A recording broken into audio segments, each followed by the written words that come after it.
Hola oyente, somos Paula de Carlo, Nadia Slokowski y Juan Cruz Balbi. ¿Quiénes hablan? Somos estudiantes del profesorado del Conservatorio de Música Juan Manuel de Falla. Y este es nuestro podcast para el taller dado por el profesor Santiago Bevilacqua llamado Las instituciones educativas como objeto de estudio. Va a comenzar hablando Paula en este podcast llamado Violencia Docente. Violencia docente.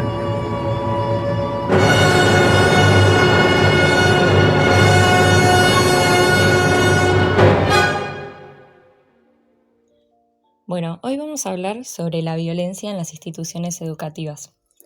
Sabemos que esta puede darse entre los alumnos o incluso entre alumnos y profesores. Hablando de violencia, todos coincidimos de que el tipo más conocido o que es más evidente quizás es la violencia física.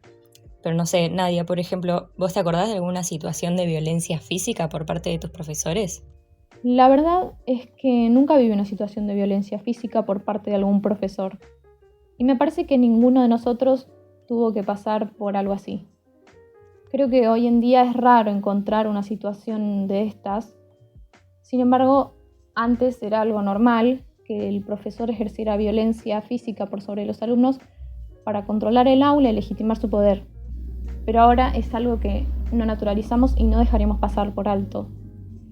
Y por suerte, poco a poco esto dejó de permitirse.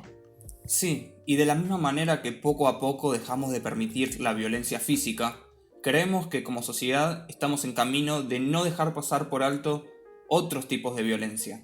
O sería lo más esperable, ¿no? Sí, en esto queríamos retomar el pensamiento del sociólogo Pierre Bourdieu cuando habla sobre violencia simbólica. Él explica cómo hay un adiestramiento desde la infancia y nombra particularmente a las instituciones educativas. Dice que son uno de los medios para incorporar a un sujeto a la sociedad.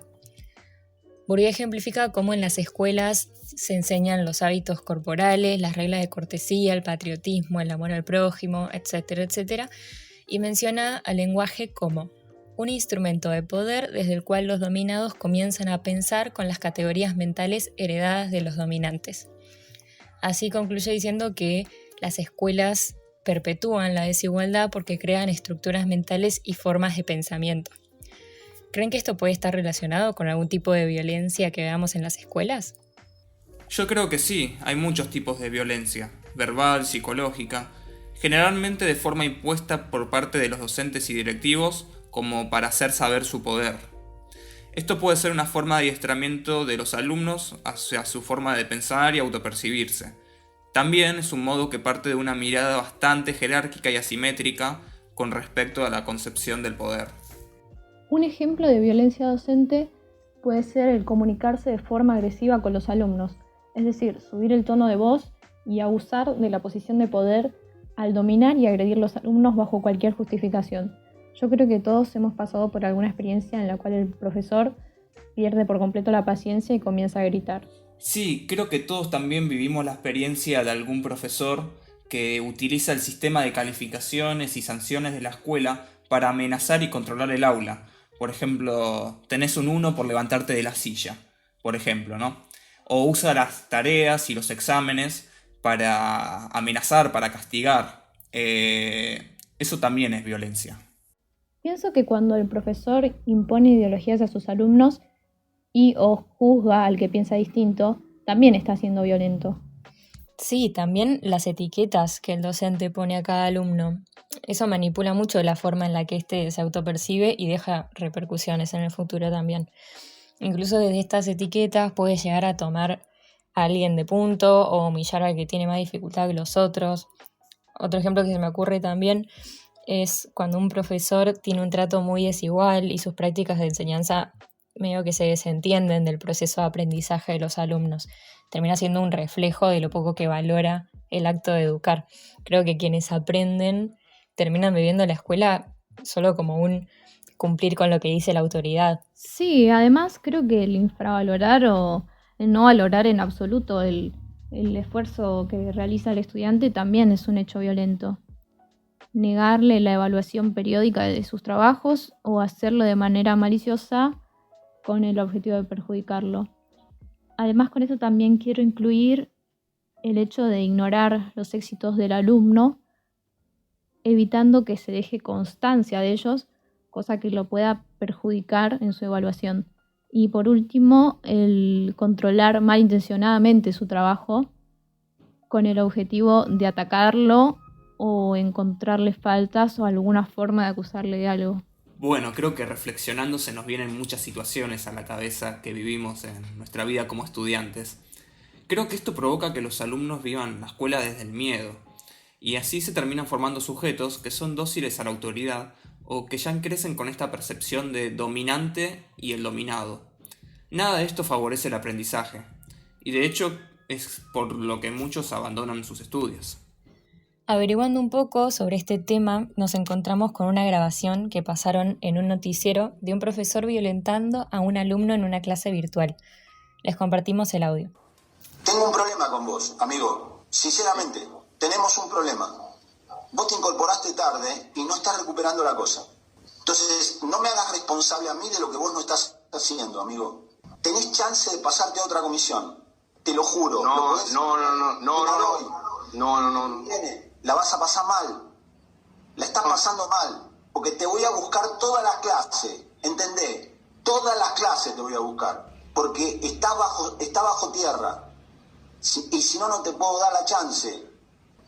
Bien, a vos no te explicaron. Bien, vos no sabés ni para qué estás acá. Bueno, a partir de este audio podemos percibir cómo es este tipo de violencia al que nos referimos.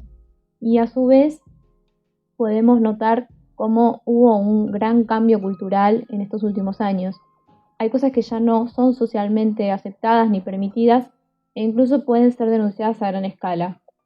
Desde el noticiero hablaban de cómo este era un tipo de educación que ya no podía existir y exigían que la institución diera alguna clase de respuesta. Acá también se puede ver la nueva defensa que tienen los alumnos, con la posibilidad de grabar con el celular estas situaciones para luego escracharlas o utilizarlas como evidencia. Y por otro lado, hoy hay una mayor sensibilidad con estos comportamientos, y eso es muy importante para disminuir situaciones violentas en cualquier ámbito de nuestra sociedad.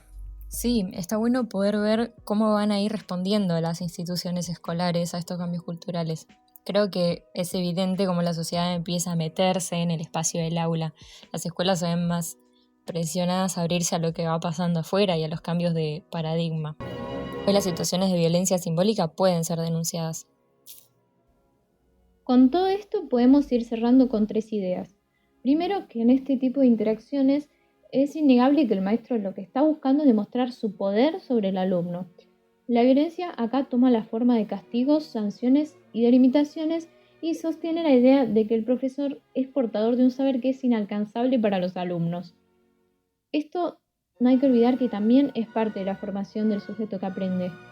La segunda idea es que las instituciones educativas se ven más presionadas desde el afuera a abrirse a los cambios de paradigma y a involucrarse en las situaciones violentas dentro del aula.